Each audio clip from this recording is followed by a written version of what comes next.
In calisthenics or bodyweight training where you use your own body weight as resistance, there are some overpowered exercises everyone should be including in their workout that will help them build size and strength. And the first exercise is dragon flag raises, the king of extended core exercises. So this one was popularized by Bruce Lee and is going to help immensely increase the amount of muscle and size and strength you're going to be able to put on in your core, lat and arms. So all those places, who doesn't want to build muscle there? So if you can't do dragon flags already, what you're going to do is you're going to tuck into a ball and do tuck dragon flag raises or presses. So you're going to go into a ball, hold on to whatever base of support you're using, and then use your lats to pull down towards your hips, and that's going to elevate the body upwards. Remember to keep tension in the arms as you do so, and use your lats as well as your core. As you get better at this, you're going to extend the knees outwards until eventually you end up in an extended position with at least one leg extended. This is where you're really going to be putting on that progressive overload, increasing strength and hypertrophy, and getting more lat, core, and arm gains. With this exercise, you're going to try and increase reps every so often during your workouts. If you're really struggling with increasing the reps, what you're going to do is you're going to start implementing drop sets where you go from an extended position and then tuck the knees in, all in the same sets. You do as many presses with the legs extended, then tuck the knees in and keep pressing until you're fatigued. The second exercise everyone should be including in their workouts is the Copenhagen adductor raise. If you do any kind of sport such as boxing, martial arts, running, swimming, anything like that, or if you just want to be generally fit, you're gonna benefit from this exercise. And this is even supported in the science. In a study by Heroy et al. In 2020, they were able to conclude that when footballers were able to implement this exercise into their regimen, they reduced the prevalence of groin injuries by 41%. And while this exercise works on building up the adductor strength and size, so this provides more stability to the hips and groin area. So you're going to be more stable when running, jumping, doing anything moderately athletic, even when you're hiking. To perform this exercise, you're going to get something like a stool or chair. You're then going to set up like a side plank and using your arm and your forearm as the base of support. And then you're going to put either your knee on the chair or stool if you're just starting out and want to ease yourself into this exercise.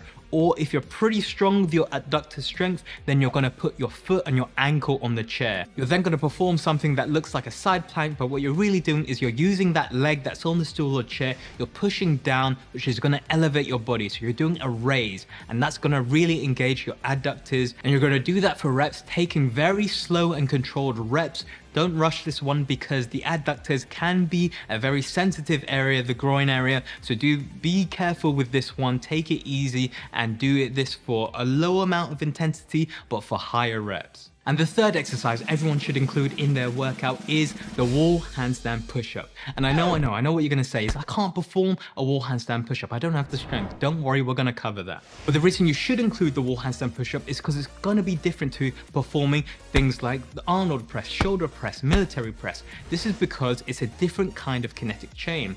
With those exercises, your hands are free to move about, so it's more of an open kinetic chain.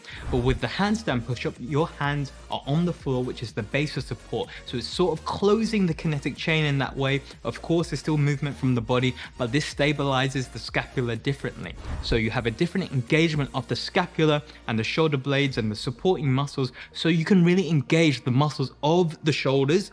And this is an exercise gymnasts love to do to build size and strength in the shoulders as well as triceps. And if you can't do a handstand push-up at the moment, you're going to start off with pike push-ups. You're going to work up to doing 3 sets of 10 reps. Once you get there, you're then going to move on to elevated pike push-ups. Again, work up to 3 sets of 10 reps. And then you can start working on the wall handstand push-up. The fourth exercise everyone should be including in their workout is the L row. The L row, trust me, the only thing L about this exercise is the shape your body has to be in. This one is great for building up the muscles of the upper back as well as the lats. This is one I started off my journey in calisthenics doing once I got that foundational amount of pulling strength. If you can't do L rows at the moment, you're going to start off with Australian pull-ups. This is a much easier variation. These are also known as bodyweight rows. And once you get good at those, you're then going to work on inverted deadlifts. This is a great exercise for the front lever, and if you're just wanting to work on that, and also for just your general horizontal pulling strength. The L row is an L-shaped exercise, but you're going to get W gains. That sounded way less cringy in my head. The fifth exercise everyone should be including in their workouts is reverse hyperextensions. This one was an old school one, but I don't see many people doing it anymore. If you need stronger glutes, reverse hyperextensions. You're working on the planche, reverse hyperextensions. You need a stronger lower back, reverse hyperextensions. You can do this exercise in so many different ways. You can add ankle weight. You can use someone as a partner to add some resistance. You can do this for the lower back. It's got a load of use cases, and most people have weak glutes, especially in so many exercises like in their squats, in their straddle planches. It's an exercise that I do recommend people do for a variety of reasons, and it's most likely you're going to benefit from it as well. The sixth exercise everyone should be including in their workout is dips. And I know, dips isn't anything too flashy, but think about it. Why do so many sports disciplines include dips?